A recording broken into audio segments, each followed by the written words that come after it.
জাগো ইসলামের আজকের আয়োজনে আপনাদের সবাইকে স্বাগত জানাচ্ছি। সাথে আছি আমি মামদুহা রাইসা।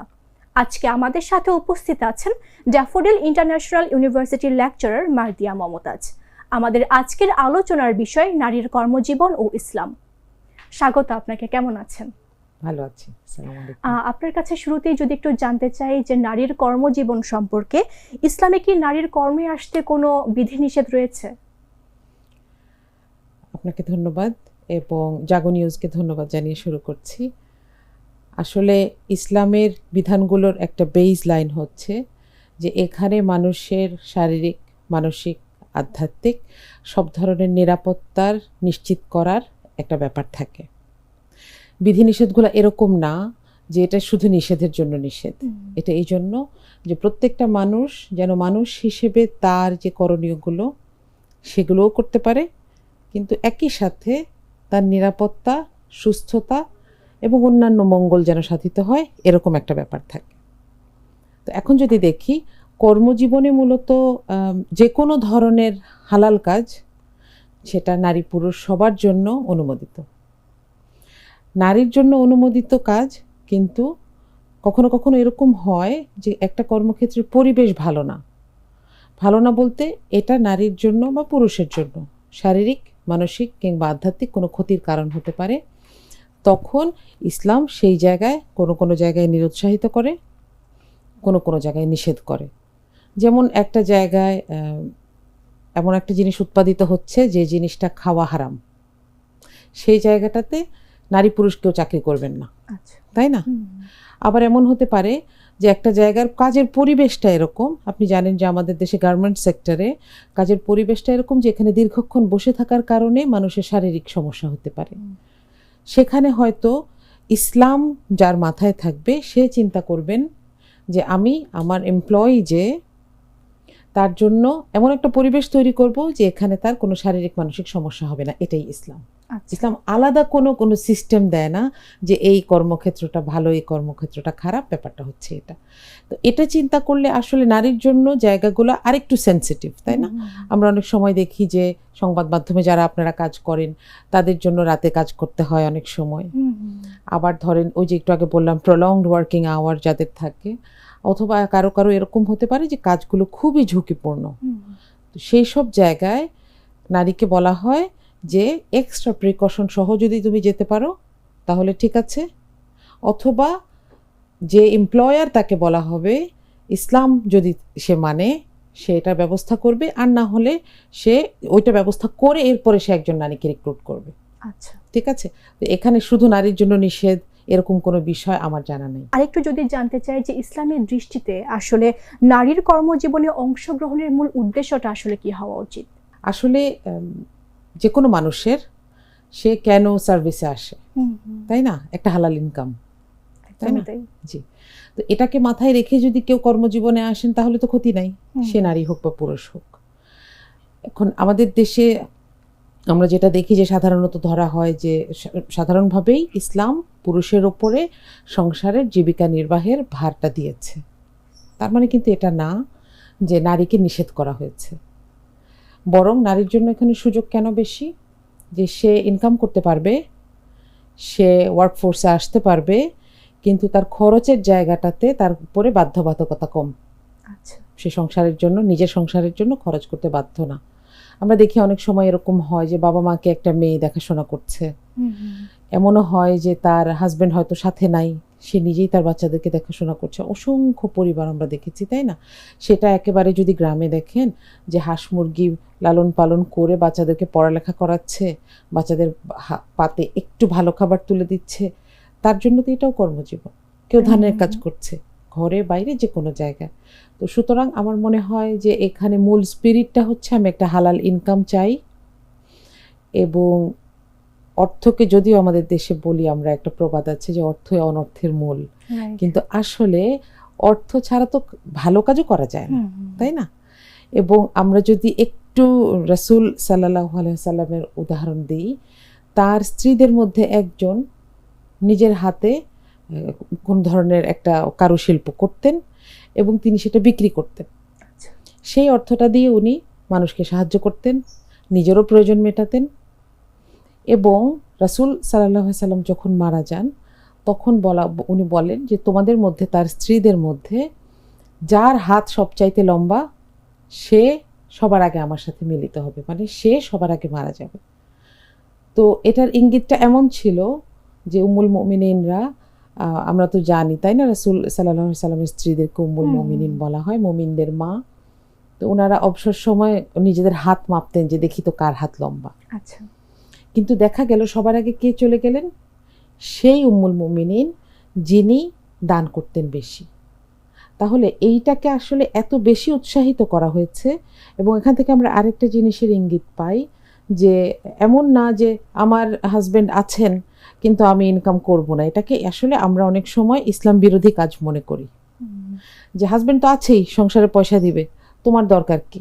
কিন্তু বিষয়টা আসলে সেরকম না। একটা সম্মানজনক পেশা, একটা হালাল ইনকাম যে কোনো মানুষের প্রয়োজন হতে পারে কিংবা তার যোগ্যতা থাকতে পারে। এখানে নারী পুরুষ হিসেবে কেউ এগিয়ে বা পিছিয়ে নাই। একটা বিষয় কিন্তু এখন বেশ আলোচনায়, আসলে নারী কি নেতৃত্বে আসতে পারেন কিনা, এই বিষয়ে আসলে আপনার কি মনে হয়? জি, আসলে যদি ইসলামিক বেসিক রুলিং এর দিকে তাকাই তাহলে এখানে নারীকে নেতৃত্বে জায়গায় দেখতে ইসলাম চায় না এরকম আমি কোথাও পাই নাই। বরং আমি দেখেছি যে ইসলামের পরবর্তী সময়ে, ইসলাম আসার পরবর্তী সময়ে বিভিন্ন ধরনের শাসনামল গেছে। তো একেবারে ধরেন এই প্রায় 1400 বছর ধরেই সেই বিশ্বযুদ্ধের সময় পর্যন্ত খিলাফত চলেছে এবং এই লম্বা সময় ধরে বিভিন্ন জায়গায় নারীরা নেতৃত্বের ভূমিকায় ছিলেন এবং তারা খুব সফলতার সাথে দায়িত্ব পালন করেছে। আপনি যদি বাংলাদেশের দিকেই তাকান, আমরা নবাব ফয়জুন্নেসার কথা জানি এবং নবাব ফয়জুন্নেসা বাংলাদেশে যে কাজগুলো করেছেন উপমহাদেশে, আমি বলবো নারী শিক্ষার ক্ষেত্রে এবং জনকল্যাণের ক্ষেত্রে, এগুলো এখনো রিমার্কেবল, এগুলোর এখনো আমরা বেনিফিট পাই। তো এখানে মূল বিধান হচ্ছে যে তাকে শরীয়তের বিধানগুলো মেনে কাজ করতে হবে। এটা নারী পুরুষ সবার জন্য একই কথা, কিন্তু বিধানগুলো আবার নারী পুরুষের জন্য এক না, তাই না? যেমন ধরেন একটা পুরুষের জন্য, পুরুষের কাছে ইসলাম যা চায় নারীর কাছে হয়তো আরেক ধরনের জিনিস চায়। তাহলে সেগুলো মেনটেন করে তিনি যখন নেতৃত্বের জায়গায় থাকবেন এবং জনকল্যাণে ভূমিকা রাখবেন, অবশ্যই তিনি আল্লাহর কাছে প্রতিদানের আশা করেই সেটা করতে পারেন। নারীদের সম্পর্কে যদি আরেকটু জানতে চাই, যে হিজাবের ব্যাপারটা কিন্তু ইসলামে বেশ গুরুত্ব দিয়ে বলা হয়েছে, মেইনলি পর্দার কথা বলা হয়েছে। সেই হিসেবে আসলে ইসলামে হিজাবের মূল দর্শনটা কি, বা এটি কি আসলে নারীকে পরিচয় নাকি তাকে গণ্ডিতে বেঁধে রাখার কোনো একটা উপায়, বা কি হিসেবে দেখছে, আসলে কি বলবেন এ ব্যাপারে? জি, আপনাকে একটা গল্প বলি। এক রাজা, উনি বললেন যে রাস্তায় বের হলে পায়ে ধুলা লেগে যায়। আচ্ছা। এখন সারাটা রাস্তা সব কিছু চামড়া দিয়ে বাঁধাই করে ফেলো, তাহলে আর ধুলা উঠবে না, আমার পায়ে ধুলা লাগবে না। তখন এক মুচি বলল, যে হচ্ছে চামড়ার জিনিসপত্র বানাতো, সে বলল যে একটা কাজ করি, আপনার পায়ে একটা কাভার দিয়ে দিই, তাহলে আপনি যেখানে খুশি যেতে পারবেন এবং আপনার পায়ে ধুলা লাগবে না, ময়লা লাগবে না। এখন এই যে চামড়ার কাভারটা বা জুতো যেটাকে আমরা বলি, এই জুতোটা কি তাকে আটকে ফেলে নাকি তাকে ফ্রি করে? হ্যাঁ, এইটার প্রেক্ষাপটটা মাথায় রাখি যদি, আল্লাহ আসলে নারী পুরুষ দুইজনকেই বেসিক কিছু পর্দার নিয়ম দিয়েছেন। এবং মজার ব্যাপার হচ্ছে, যেটা আমরা জানি না বা আমাদের সমাজে যেটা চর্চা কম, সেটা হচ্ছে কোরআনে যখন এই দুইটা ব্যাপারেই কথা বলা হচ্ছে, পুরুষের পর্দার বিধানটা আগে এসেছে। পুরুষদেরকে কি বলা হচ্ছে? যে তাদেরকে তাদের নজরকে অবনত করে রাখতে হবে। মানে কি এরকম যে তারা উপরে তাকাতেই পারবে না, শুধু রাস্তার দিকে তাকিয়ে চলতে হবে, বিষয়টা সেটা না। কিন্তু আমরা নজর বলতে বুঝি, তাই না, যে মানুষের নজরের কোন জায়গাটা আরেকজনকে কষ্ট দেয়। আমরা মানুষের নজর থেকে অস্বস্তি বোধ করি, হ্যাঁ, যে এমন ভাবে তাকাচ্ছে মনে হয় যেন কি করে ফেলবে। হ্যাঁ, এটা একটা কথা। নারীর ক্ষেত্রে বিষয়টা, নজরের ব্যাপারটা একটু পরে এসেছে, কিন্তু নারীকে প্রথম কথা বলা হচ্ছে যে নারী যেন তার সতর ঢেকে রাখে। সতরের ব্যাপারটা পুরুষের জন্য ঢেকে রাখার কথা বলা হয়েছে। পুরুষের সতরের ডেফিনেশনটা আলাদা, নারীর সতরের ডেফিনেশনটা হচ্ছে মুখমণ্ডল, হাত, পায়ের পাতা ছাড়া। এখানে আবার অনেক ধরনের দ্বিমত আছে, অনেকে কেউ পায়ের পাতাকে ইনক্লুডেড মনে করেন, কেউ এক্সক্লুডেড মনে করেন। আমরা বেসিকে আসি, এগুলোকে তার ঢেকে রাখতে বলা হয়েছে। এখন বিষয়টা আসলে কীরকম? বিষয়টা হচ্ছে যে নারীকে এটা কিন্তু সব জায়গায় না। পাবলিক প্লেসে যখন যাবে, এমন পুরুষদের সামনে যাবে যারা তার পরিবারের অংশ না, সেখানে ঢেকে রাখার কথা বলা হয়েছে। এবং এই যে পিস অফ ক্লথটা, এটা আসলে ওই যে জুতার কনসেপ্টের মতন, এটা আসলে একজন নারীকে ফ্রি করে, তাকে যে কোনো কিছু করতে অ্যালাউ করে, যে কোনো বৈধ কাজে সে অংশগ্রহণ করতে পারবে। কিন্তু তার এই অ্যাটায়ারটা থাকলে আল্লাহ বলছেন তাকে আল্লাহ, এবং এটার উদ্দেশ্যটা খুব সুন্দর করে বলা হয়েছে, কোরআনেই সরাসরি এসেছে, যেন তাকে চেনা যায় এক, এবং তাকে উত্ত্যক্ত করা না হয় দুই। যে জেনারেলি আমি এটা দিয়ে বোঝাচ্ছি যে আমি তোমাকে দিয়ে জাজ হতে চাই না, এটা একটা ইন্ডিকেশন, কথা না বলেও। এখন একটা প্রশ্ন আসতে পারে যে তার মানে কি হিজাব পরলে আর ঝামেলা হবে না, রাস্তায় কোনো ঝামেলা হবে না? Not necessarily. কেন? কারণ আমরা ওই যে আয়াতের প্রথম অংশটা মানছি না তো, আমরা আমাদের ছেলেদেরকে শিখাচ্ছি না তো যে তুমি নজর অবনত করবা।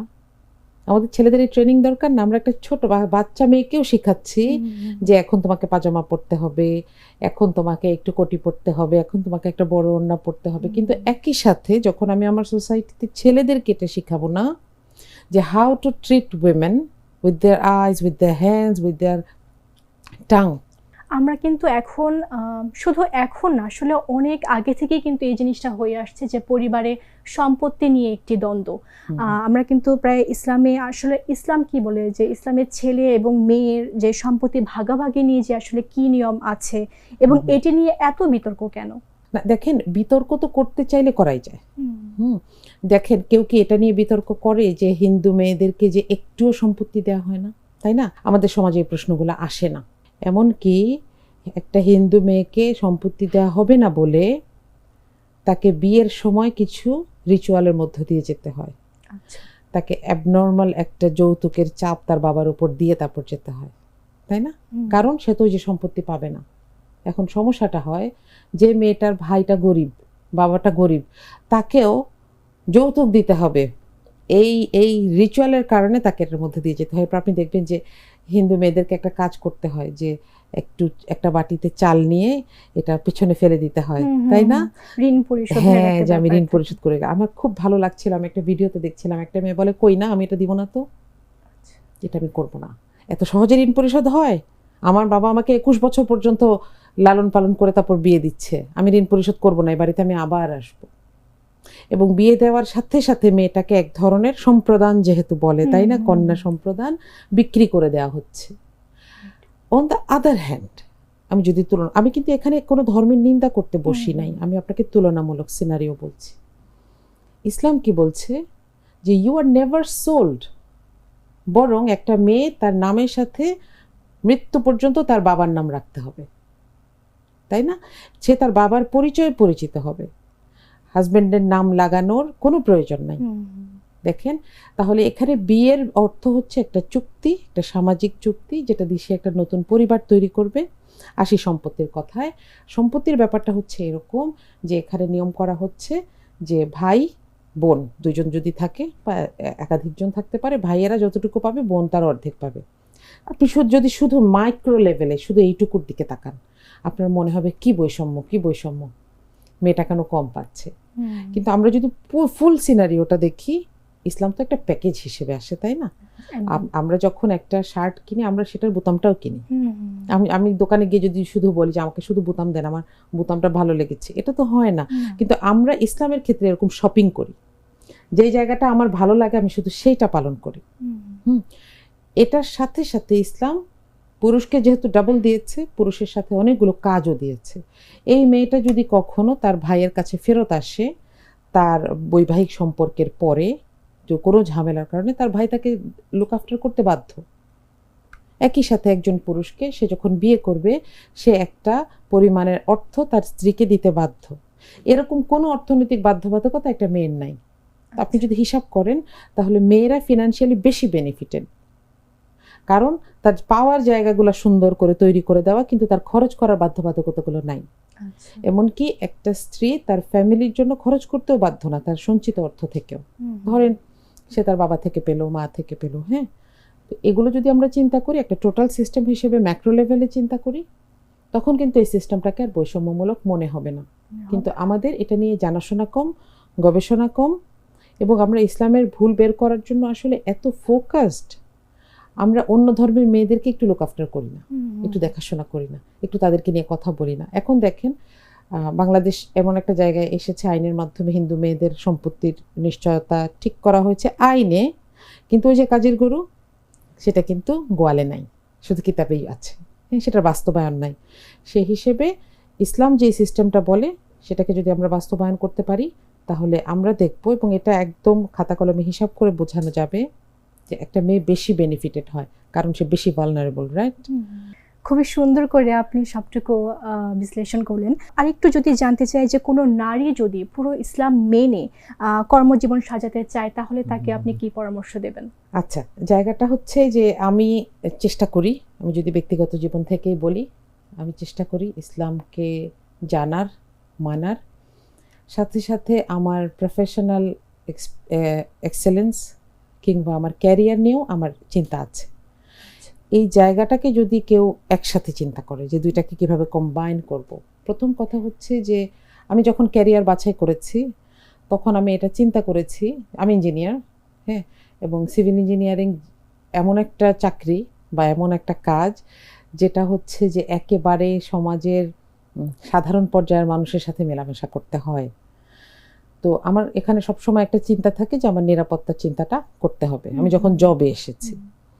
এবং আমি দেখেছি যে একটু নিজে চিন্তা করলে বা একটু চাইলে আমার অফিস কিংবা আমার এমপ্লয়ারের কাছ থেকে আমি একটু বেনিফিট চাইলে এটাকে আমাকে কখনো নিরুৎসাহিত করা হয় নাই, কারণ আমি কাজ দিয়ে সেই কাজটা পুষিয়ে দিই। দ্বিতীয়ত হচ্ছে যে কাজের পরিবেশে ইসলাম কিন্তু আমার উপর একটু বেশি দায়িত্ব দেয়। সেটা হচ্ছে কি যে আমি একটা নারী এবং আমার কিছু এমন বৈশিষ্ট্য আছে যেটা আমার সমাজের জন্য একটু এক্সট্রা বেনিফিটের। আমি একটু হয়তো মানুষকে বেশি মায়া দেখাবো, আমি একটু গোছানো কাজ পছন্দ করব, হ্যাঁ, কিন্তু এখানে আমার দায়িত্বটা বেশি কি, আমাকে আমার পর্দা, আমার মডেস্টি, আমার আচার আচরণকে লুক আফটার করতে হয় এমনভাবে যেন আমি কারো ক্ষতি না করি। যে একই জিনিস আমি আমার পুরুষ কলিগের কাছ থেকেও আশা করি, তাই না? এবং অনেক সময় আমি দেখেছি যে একটা পরিবেশে যখন একজন মহিলা তার পার্সোনালিটি, তার মডেস্টি তো সুন্দর হয়, তখন বাকিরা তার থেকে না বললেই শিখে যায়। ওই যে আপনাকে বলছিলাম হিজাবের কথাটা, যে এইটা একটা মেসেজ দেয় মানুষকে। হ্যাঁ, এখন এখানে হয়তো কেউ একটু কষ্ট পেতে পারেন যে আমি হিজাব পরি না দেখে কি আমি একেবারে এরকম হয়ে গেছি, আমি কি আর দামি নাই? বিষয়টা সেটা না। বিষয়টা হচ্ছে যে একটু আগাতে তো অসুবিধা নেই। দেখেন, ভালোরও কোনো শেষ নেই, আবার খারাপেরও কোনো শেষ নেই। আমি যদি ইসলামের দিকে তাকাই, ইসলাম আমার উপর এ বাড়তি রেসপন্সিবিলিটিটা দেয় যে আমি আমার পোশাক, আমার আচার, হিজাব কিন্তু শুধু পোশাক না, শুধু একটা কাপড়ের টুকরা না, আমার আচার আচরণ সব কিছু দিয়ে এমন একটা জায়গায় থাকবো যে কেউ আমাকে কোনোদিন অসম্মান করার সাহসী করবে না। তাহলেই আমি কি করব, আমার প্রফেশনাল এক্সেলেন্সের দিকে যেতে পারবো। নইলে আমাকে যদি সারাক্ষণ চিন্তা করতে হয় যে আজকে আমাকে কেমন দেখাচ্ছে, আমাকে কেউ কিছু বললো কিনা, আমার ড্রেসটা আপ টু ডেট হলো কিনা, এটা যদি চিন্তা করতে হয় আমি কিন্তু প্রফেশনাল এক্সেলেন্সের দিকে যেতে পারবো না। আমি একটা কাজে আমার হাইয়েস্ট ক্যাপাসিটিটা দেখাইতে পারবো না, আমাকে সারাক্ষণ এটা নিয়ে বিজি থাকতে হবে। হ্যাঁ, তাহলে এই জায়গাটাতে ইসলাম আমাকে বরং বলা যায় যে বাঁচিয়ে দেয়। আমাকে বলে যে তোমার মেকআপের চাইতে বা তোমার গেট আপের চাইতে তুমি কি কাজ করছো এটা বেশি মূল্যবান। হ্যাঁ, অবশ্যই আমি মডেস্ট হয়ে যাব, অবশ্যই আমি আপ টু ডেট থাকবো, অবশ্যই আমি পরিপাটি হয়ে থাকবো, কিন্তু ওইটা তো আমার টার্গেট না। আপনি দেখবেন যে এমনও মানুষ আছেন যারা মিডিয়াতেই কাজ করছেন, চমৎকার কাজ করছেন, এবং আমরা সবাই স্বীকার করতে বাধ্য হই যে তার কাজগুলো সুন্দর। আবার কখনো কখনো এটা আমরা বলি যে অমুক তো কাজ দিয়ে ওঠে নাই। হ্যাঁ, এমন একটা কাজ করে বা এমনভাবে তার ভেতরের যোগ্যতাটাকে ব্যবহার করে যেটা ভদ্র না। হ্যাঁ, তাহলে আমরা কিন্তু এইটা, ইসলামকে আল্লাহ বলছেন যে ইসলাম হচ্ছে স্বভাব ধর্ম, এটা মানুষের স্বভাবের সাথে সিঙ্ক করা। যখন আমি ইসলামকে বুঝবো এবং চিন্তা করব যে আমার এখানে কি কাজ, আমি কেন এসেছি, আমি তখন আমার বেস্টটা এখানে করে দিয়ে যাব, যেন আমি কোনোদিন চলে গেলেও মানুষ মনে করে যে না, সে থাকতে এই এই চেঞ্জগুলো করেছে, সে থাকতে এই এই কাজগুলো করতো যেগুলো কেউ আর করে না। হ্যাঁ, তো ইসলাম আমাদেরকে এই জায়গাটাই নিতে চায় দেখে আমাদেরকে আমাদের অ্যাটায়ার, আমাদের কথাবার্তা সেখানে একটা সীমানা নির্ধারণ করে দেয়। That's it. আপনি কিন্তু একটু আগেই বলছিলেন যে ইসলাম মেনে নারী কত সুন্দরভাবে তার কর্মজীবন চালাতে পারে, এবং তাহলে কিন্তু আসলে কেন ইসলাম এবং নারীকে মুখোমুখি দাঁড় করানো হয়, এবং ইসলাম কি আসলেই নারীর জন্য কঠিন কিনা? খুব মন খারাপের একটা প্রশ্ন করেছেন, এবং এখানে আমি দুইটা জিনিসকে দায়ী করব। এক নম্বর হচ্ছে আমাদের না জানা। আমরা আসলে ইসলামকে জানি হচ্ছে শুনে, ওয়াজ শুনে, ওই যে চিল্লায় বলেন ঠিক কিনা। এবং ওয়াজে দেখবেন, ওয়াজে আসলে কি হয় দেখেন, বাংলাদেশের যেটা সংস্কৃতি যে সারা রাত মানুষকে জাগিয়ে রাখতে হয়। ওয়াজ যে করতে গিয়েছেন উনি যদি রাত্রেবেলা 8টা-9টার সময় শেষ করে দেন, ওনার কিন্তু পয়সাটা উসুল হবে না। যারা অ্যারেঞ্জ করে তারা কি চায়, যেখানে সারা রাত মানুষ থাকবে, উৎসাহিত হবে, কখনো তালি দিবে, কখনো কান্না করবে, কখনো হাসবে, তাই তো? সেখানে আপনার এমন কিছু মুখরোচক টপিক লাগবে যে আপনার মানুষকে সারা রাত জায়গায় রাখতে পারে, এবং মানুষ যেন খুব মনোযোগ সহকারে শোনে। খুবই, হ্যাঁ, ওই যে যখন বলবে ঠিক কিনা তখন বলবে ঠিক। হ্যাঁ, এই জায়গায় আপনি মুখরোচক টপিক আর কি, নারী।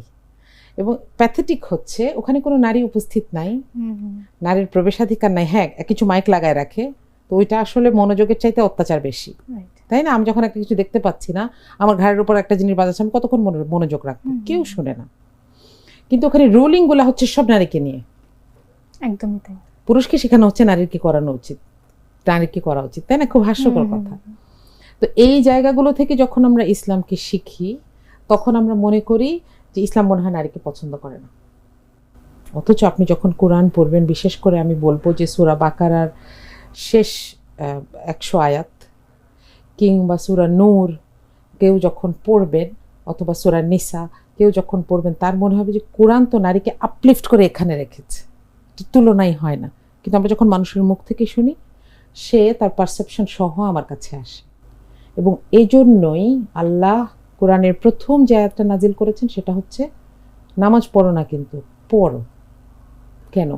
কারণ আল্লাহ জানেন যে আমরা মানুষের কাছ থেকে শুনে শর্টকাটে ইসলাম পালন করব আর মনে করব যে ইসলাম নারীকে একদম পছন্দ করে না, অথবা ইসলাম এসেইছে নারীকে ঘরে বেঁধে রাখার জন্য। 2 নম্বর ব্যাপারটা হচ্ছে, আমার মনে হয় এখানে কিছু মানুষ আছে যাদের উদ্দেশ্য ভালো না। আমি তাদের ধর্ম নিয়ে কথা বলবো না, তারা বিভিন্ন ধর্মের হতে পারেন, কিন্তু তারা উদ্দেশ্যমূলকভাবে নারী এবং ইসলামকে মুখোমুখি দাঁড় করিয়ে দেন। কেন? যেন মানুষ প্রকৃত ইসলামের কাছে না আসে, যেন মেয়েরা আগেই মনে করে যে ওরে বাবা আমাকে তো আটকায় ফেলবে, আমি এসবের দিকে যাব না। হ্যাঁ, দেখেন হিজাবের আয়াতটা কত পরে আসছে। তার আগে আল্লাহ পুরুষদেরকে, রাসূল সাল্লাল্লাহু আলাইহি সাল্লামের মাধ্যমে পুরুষদেরকে সামাজিকতা শিখিয়েছেন। এটা মানুষকে নৈতিকতার এমন পর্যায়ে নিয়ে যায়, সে অন্যায় করতে দ্বিধাবোধ করে না। আল্লাহ রাসূল সাল্লাল্লাহু আলাইহি সাল্লামের মাধ্যমে নারী সন্তানকে কবর দেওয়া ঠেকিয়েছেন, নিষেধ করে দিয়েছেন, তাই না? এবং বিভিন্নভাবে তখন তো আরবে এরকম নিয়ম ছিল যে কাবা ঘরের চারপাশে মানুষ কাপড় চাপড় ছাড়া তারপর তাওয়াফ করতো, এটাকে বন্ধ করেছেন। যে কোনো ধরনের অশ্লীলতার চর্চা বন্ধ করেছেন। এই সব কিছুই কিন্তু ইসলাম। কিন্তু আমরা যখন ইসলামের কথা বলি, আমরা একটা মেয়েকে আমরা শুরু করি কি দিয়ে, একটা মেয়ে হিজাব পরবে, যেটা ইসলামের প্রাথমিক যুগেরও রুলিং না। তার মানে কি তার করার দরকার নাই? অবশ্যই দরকার আছে, কিন্তু আমি আগে তাকে সামাজিক শৃঙ্খলা শিখাই, আমি তাকে আগে নৈতিকতার ট্রেনিং দেই, আমি আমার নারী পুরুষ সমাজের দুই সদস্যকেই তার নিজের কর্তব্য নিয়ে কথা বলতে বলি। আপনি দেখবেন এই যে ওয়াজের কথা বলছিলাম, সেগুলোতে পুরুষকে তার দায়িত্ব নিয়ে খুব কম বলা হয়, যে আপনার বোনের সম্পত্তিটা বুঝিয়ে দিয়েছেন, আপনার ফুফুদের সম্পত্তিকে আপনার বাবা বুঝিয়ে দিয়েছেন। এগুলো নিয়ে কথা বললে কিন্তু আবার লোক থাকবে না। হ্যাঁ, কখন লোক থাকবে? ওই যে ওগুলো নারী নিয়ে কথা হবে। তো এই জন্য আসলে আমার মনে হয় 2টা বিষয় আমাদের সতর্ক থাকা উচিত, যে আমরা নিজেরা আসলে মূলে ফেরত যাচ্ছি কিনা, একটু পড়ছি কিনা। দেখেন আমরা এই যে রমজান মাস চলছে, আমরা কোরআন খতম করি, একটু অর্থটা পড়তে কিন্তু বেশি কষ্ট নাই, বরং আরো কম কষ্ট। আরবি পড়ার অনেক নিয়ম কানুন আছে, বাংলাতে এত নিয়ম কানুন নেই, এটা তো আমার মাতৃভাষা।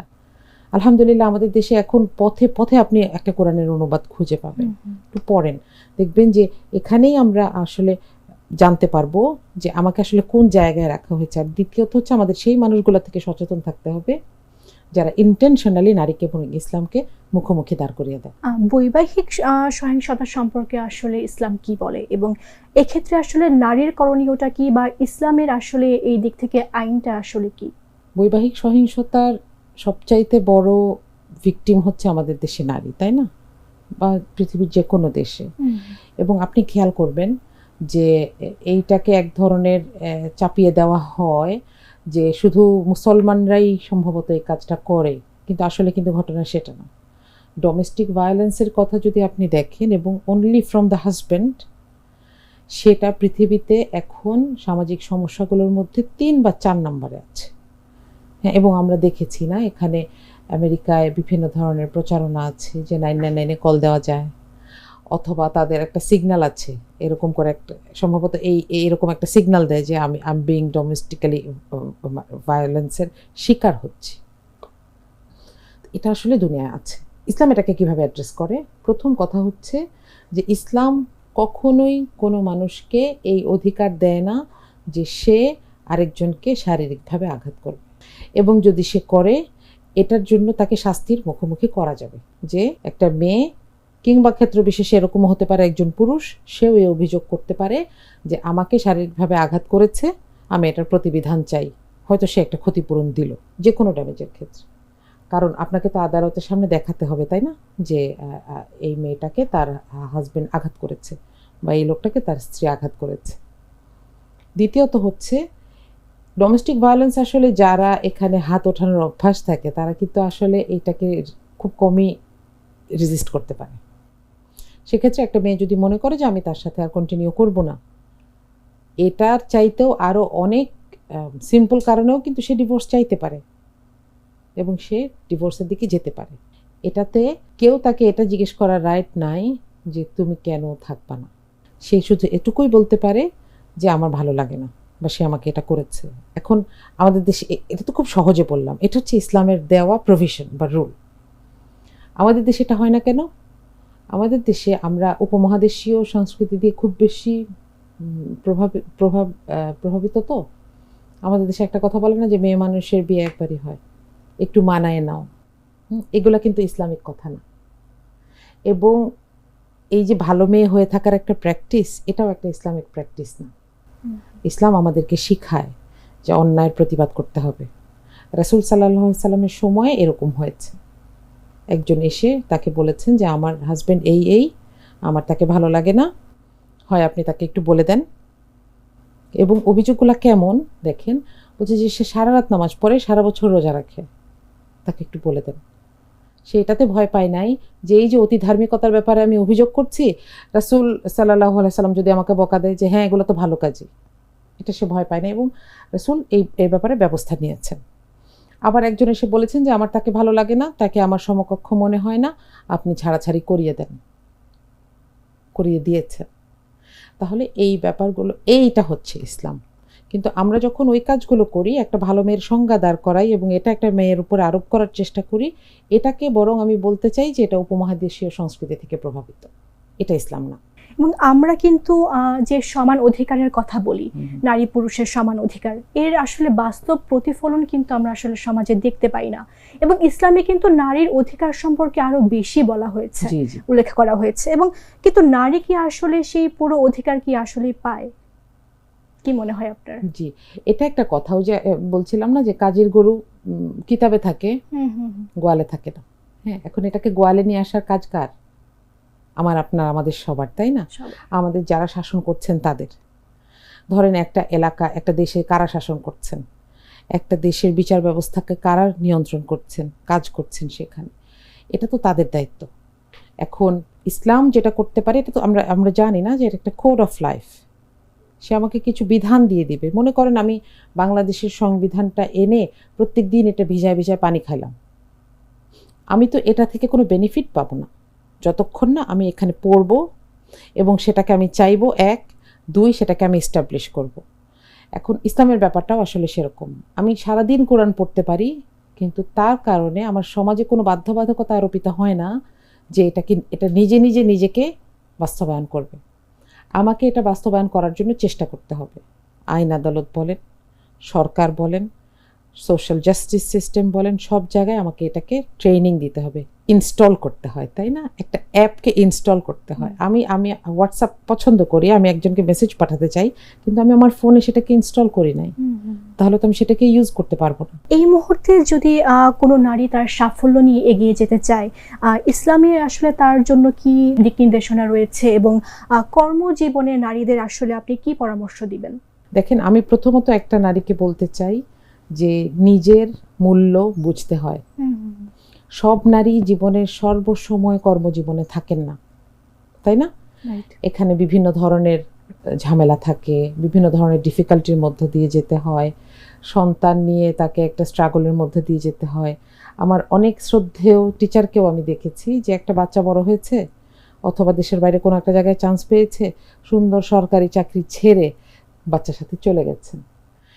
প্রথম কথা হচ্ছে যেখানেই আমি থাকি না কেন, আমার সেলফ ডিগনিটি, আমার আত্মসম্মান বোধ, আমার অ্যাটায়ার, সব কিছুতে আমাকে দেখে যেন বোঝা যায় আমি একজন সম্মানিত নারী, তাই না? দ্বিতীয়ত হচ্ছে আমি যেখানেই কাজ করি না কেন, দেখেন একজন মহিলা আমার আপনার মতন হয়তো অফিসে এসে কাজ করছে, আরেকজন হয়তো তার বাচ্চাদেরকে আনা নেওয়া করছে। প্রত্যেকের জন্যই কিন্তু বিধানটা একই, যে সে যখন মানুষের সাথে কথা বলবে, সে যখন মানুষের সাথে মিশবে, সে তার এক্সেলেন্সের কথা চিন্তা করবে, সে তার মডেস্টির কথা চিন্তা করবে, এবং এই নৈতিকতার ছোঁয়া সে তার বাচ্চা পর্যন্ত, তার বংশধর পর্যন্ত পৌঁছে দিবে, এখন সে যেখানেই কাজ করুক। তৃতীয়ত হচ্ছে একজন মহিলা যখন কর্মজীবনে থাকেন তখন তাকে বিভিন্ন ধরনের মানুষের সাথে ডিল করতে হয়। এখানে এটাকে আমি বাধ্যবাধকতা হিসেবে দেখি না, যে আমি যেহেতু মুসলিম বা আমি যেহেতু একটু ইসলাম পালন করতে চাই আমি তো এটা করতে পারবো না, বিষয়টা সেটা না। হ্যাঁ, যে আমি হয়তো রাতের বেলা আমার অনেকগুলো ফ্রেন্ড নিয়ে রাত 3টায় বের হতে পারছি না, হ্যাঁ আমার এই আফসোস আছে, কিন্তু আমি যে বের হতে পারছি না এটা যতটুকু না বাধ্যবাধকতা, তার চাইতে বেশি হচ্ছে আমার নিরাপত্তার জন্যই কিন্তু এই সিস্টেমটা দেওয়া হয়েছে, এবং এটা সারা পৃথিবীতে কিন্তু এক না। আমাদের আরেকটা ফ্রেন্ড যে আমেরিকায় পিএইচডি করেছে, সে রাত 3টা-4টায় যখন ইচ্ছা লাইব্রেরি থেকে বের হয়ে বাসায় এসেছে, ইসলাম তো তাকে ঠেকায় না। কিন্তু আমাকে আমার সোসাইটিকে দেখতে হবে এবং আমার নিজেকে নিরাপদ রাখতে হবে, কারণ একটা মহিলার নিরাপত্তা দিয়ে একটা সমাজের নিরাপত্তার প্যারামিটার ঠিক হয়, তাই না?